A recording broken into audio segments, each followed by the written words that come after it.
Bonjour.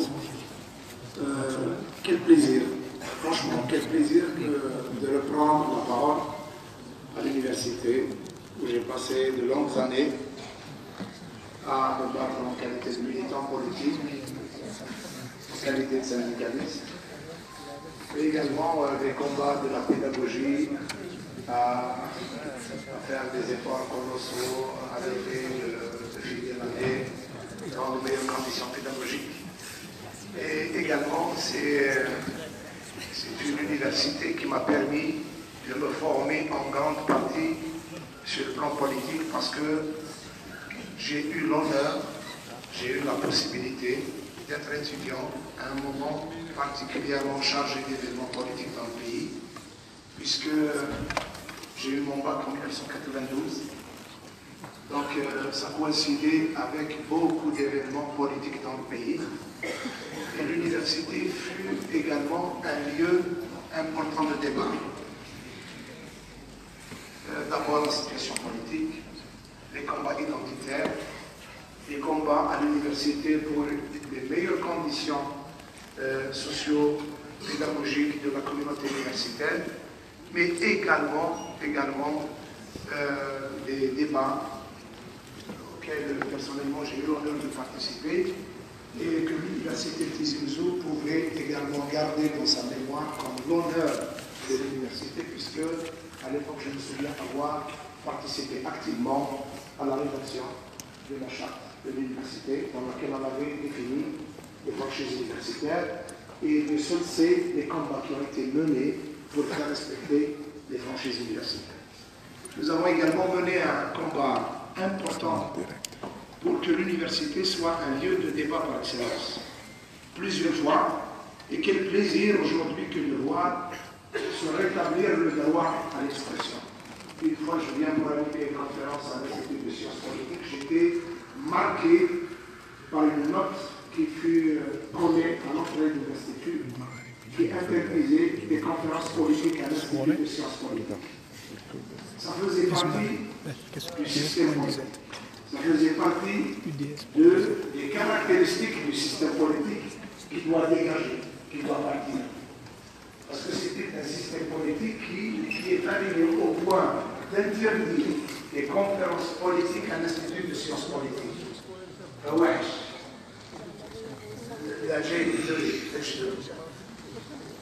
Et c'est pour cette raison, je vous salue. Je vous salue d'abord d'être venu. Je salue particulièrement les étudiants qui ont organisé cette conférence. Je salue toute la communauté universitaire qui a défié la décision du ministre de fermer les universités. Bien au contraire, le pays a plus que besoin de l'université. L'université, c'est le poumon. Dans l'histoire des nations, dans l'histoire des démocraties, dans l'histoire des transformations politiques des pays, l'université a été un des piliers essentiels des transformations politiques. Parce que c'est l'auxiliaire, parce qu'elle donne des idées, parce que l'université est un espace non seulement d'expression, mais de la libre circulation des idées, toutes les idées.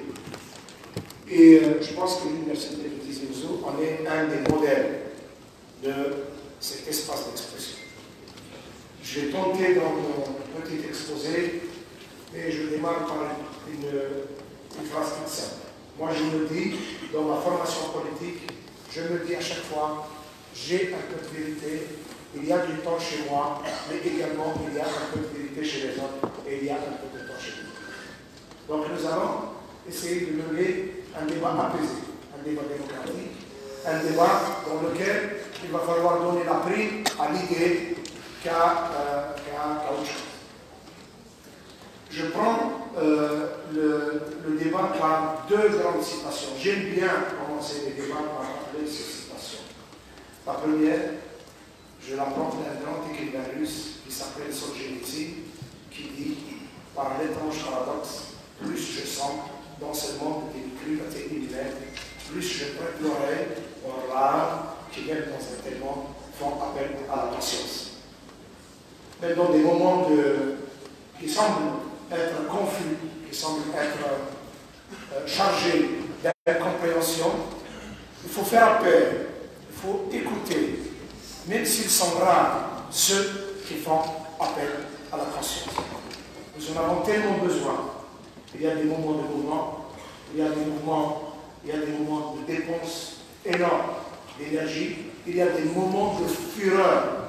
Et personnellement, j'en suis un des exemples de fureur.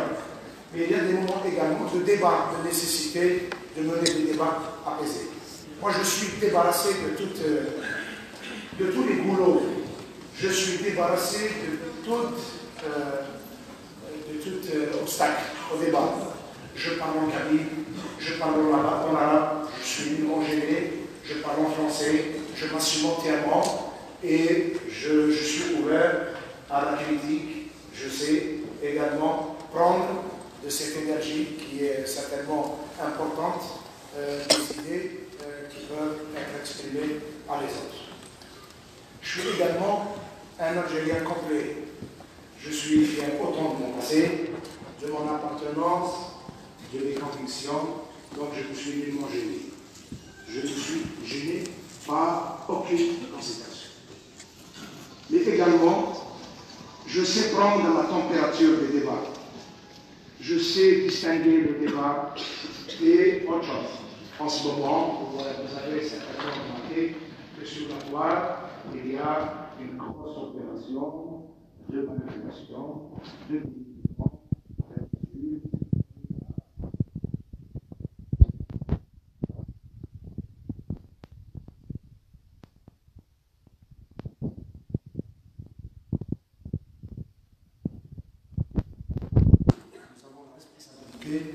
d'entamer le débat avec des règles de respect absolu. La deuxième, j'emprunte une belle citation à Moulay Mamri. Vos peurs et vos appétits vous asservissent mieux que le fouet le plus cinglant des plus inférieurs de vos maîtres. لتسمع الصعبات لكن المخاوف والشهوات قد تصبح عصا تضربون بها وتصبحون بها في التاريخ. C'est-à-dire ملايين سولت بصح ترجع تيوكل هذه شهوة تيوكل هذه الشهوات تيوكل هذه عجب ورا بعد ذي عجب ورا هذه تسدو ورا بعد ذي تسدو سورا لما يتسورا عند لما ينورا البيض يتسورا ينورا الريوي ينورا المنظر ينورا الزفة ينورا البيض يليوا هذه التكنيك خاطر الثقة تجلس تشوت لكن دينا واحد محاضرين لا ديموكراسي est une ambiance sociale. La démocratie est une ambiance sociale. La démocratie, c'est un système qui donne le droit à tout le monde d'y contribuer, d'y participer, de l'artiste au dessinateur, à l'enseignant, au chômeur, au syndicaliste, au commerçant, à l'artisan, toutes les couches de la société trouvent naturellement dans la démocratie le lieu à l'expression. Donc, soyons jaloux de cela. Et je voulais vraiment commencer avec cette introduction pour nous remettre dans le contexte actuel. Combien il est précieux, il est important que l'université maintienne son rôle moteur dans la société. C'est très important. La décision de fermer les universités était déjà une des décisions, une des attaques du régime contre le mouvement qui est en train de porter contre la révolution. Moi, je l'appelle la révolution. Certains l'appellent Hebba Choubania, d'autres ils s'appellent Hirak, l'autre ils l'appellent mouvement, citoyen, etc. Moi, je suis convaincu que c'est une vraie révolution pacifique. C'est une révolution qui remet en cause les fondements même du système. Ce n'est pas seulement une histoire de dégager des personnes, mais c'est un acte par lequel nous avons pris les actes fondateurs de la Nouvelle République. La Nouvelle, c'est quand la Nouvelle République. La Nouvelle, c'est quand la Première République. La Nouvelle, c'est quand la Deuxième République. Moi, je l'appelle tout simplement la République du public, parce que nous étions dans une République sans public. C'est la République du public. Je voyais que je voyais. كنا في جمهورية وين الجمهور كان هنا كنا في جمهورية وين كل فرقات يطلعوا كنا في الجمهورية وين كل شيء مبني على أحادية التفكير وحديث التنظيم وحديث التوجه وخلونا نشوفوا. Et c'est pour cette raison, d'ailleurs, un des slogans très puissants des manifestations, c'est que le Jazair الجمهورية ليست مملكة. الجمهورية ليست مملكة. Si on pouvait interroger les enseignants à l'université, les enseignants du droit, les enseignants de la sociologie, les enseignants de l'économie, tous les enseignants, et on leur donnera le moyen d'expliquer ce slogan. Vous savez, c'est tout un programme politique. Certains nous disent, oui, mais après, c'est quoi le programme? Et c'est ça le programme. Vous avez vu le génie d'un peuple quand il se met en mouvement, quand il se met dans la démocratie, telle qu'elle a été définie par aujourd'hui, dans une ambiance sociale.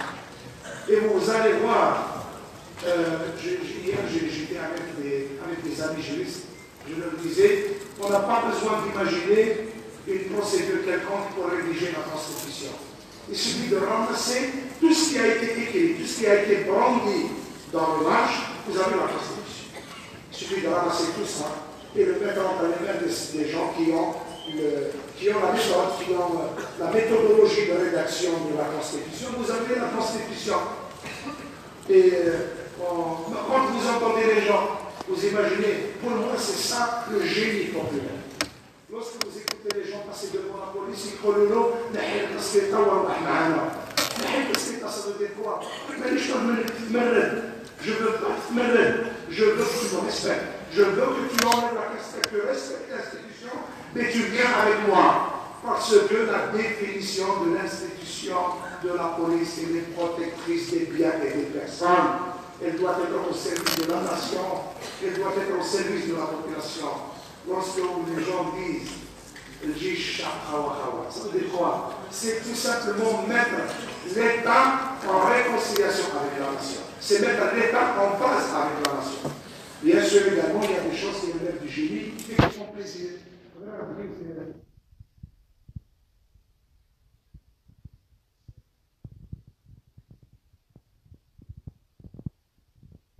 Le seul monde qui nous reste, c'est le monde des pauvres et le monde d'Adam. Sinon, le monde d'aller dans les mondes appropriés, dans les mondes électoraux, c'est fini. C'est fini, frérot.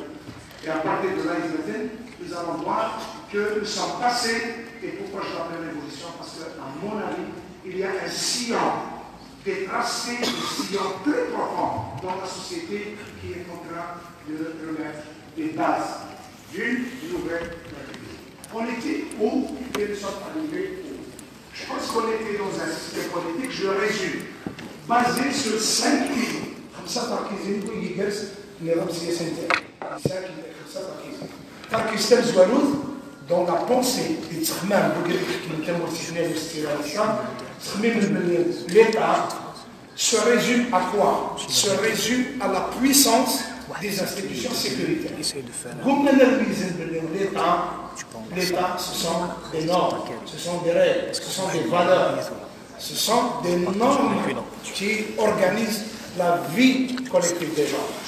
Et tout ça, on ne sait pas parce qu'il y a des gens qui se sont imposés par la force de la puissance des institutions militaires. Deuxième, ils ont un système basé sur l'utilisation.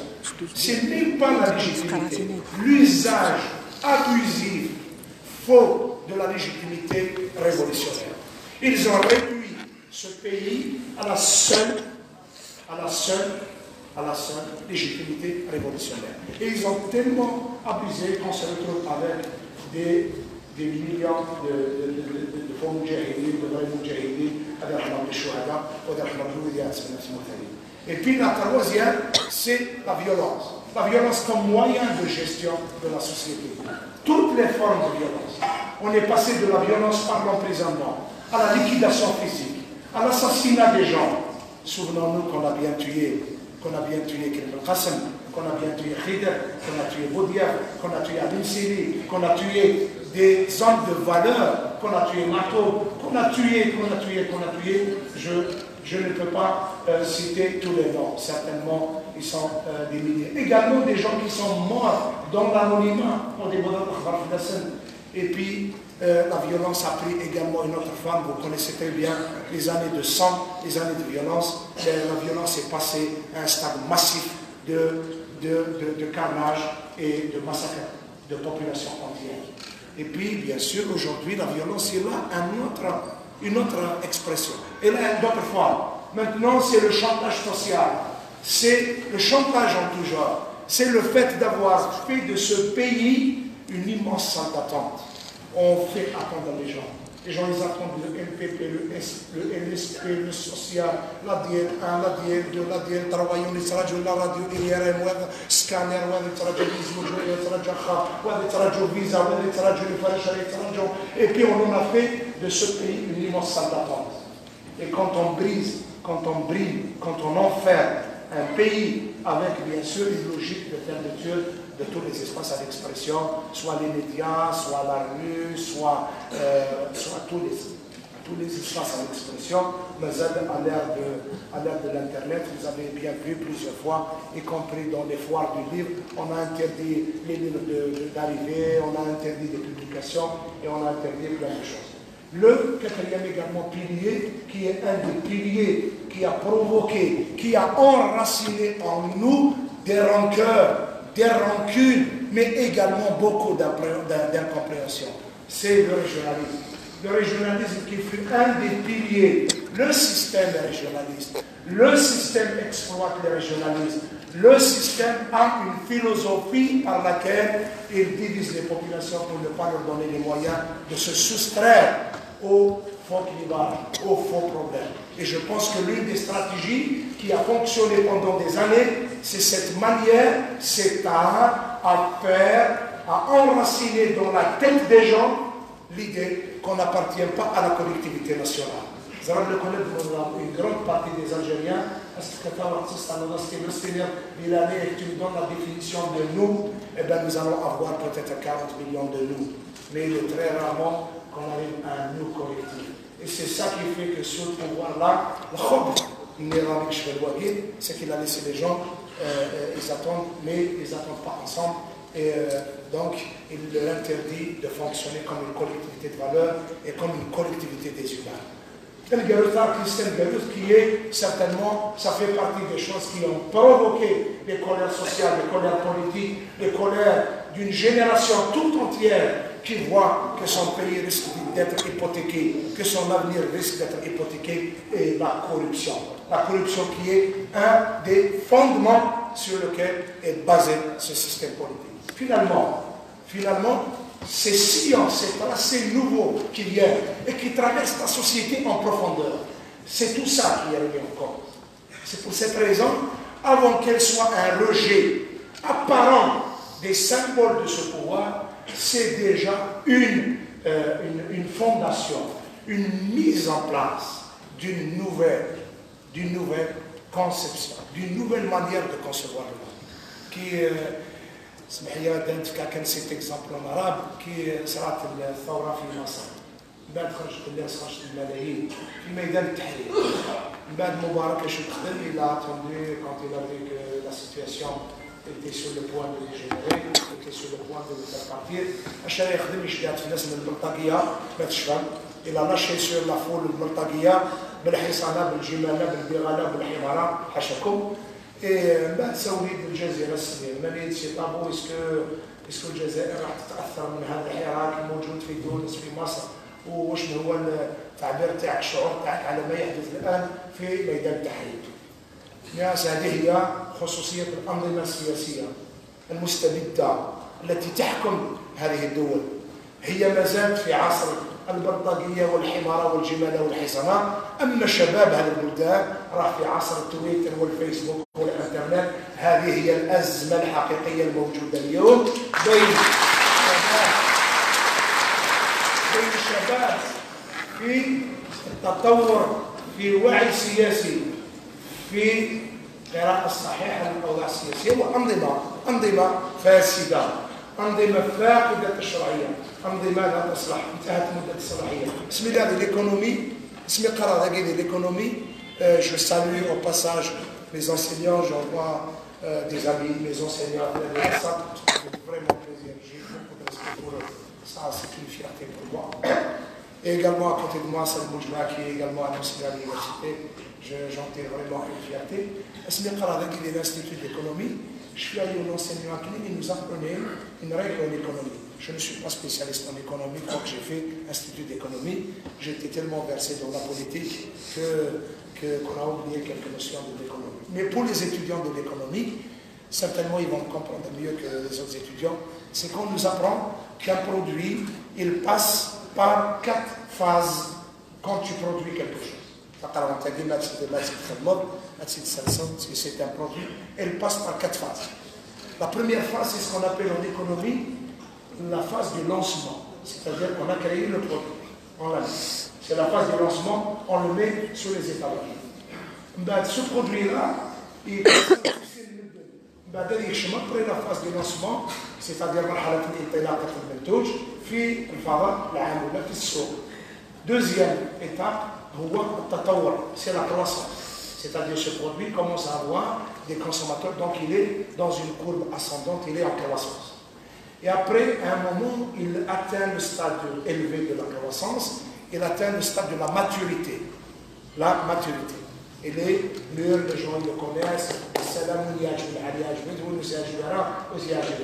et puis c'est la courbe descendante, avec la quatrième phase, qui est le déclin, la phase. La phase, la vente promotionnelle. On est exactement dans la description des 4 mandats de Baudelaire.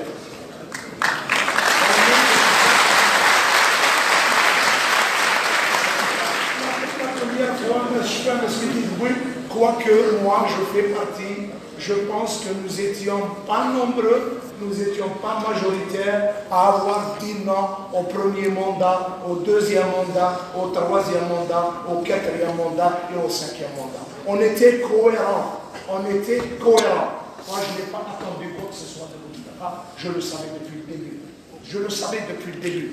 Moi je ne pensais pas que cet homme qui vient écraser les valeurs les plus élémentaires de la politique. Lorsque vous faites une course, il y a 6 concurrents qui se retirent et vous acceptez d'être président de la République, vous avez saoulé, vous avez dépassé, vous avez piétiné toutes les valeurs de la politique. Toute l'éthique politique, vous l'avez piétinée. Et je passe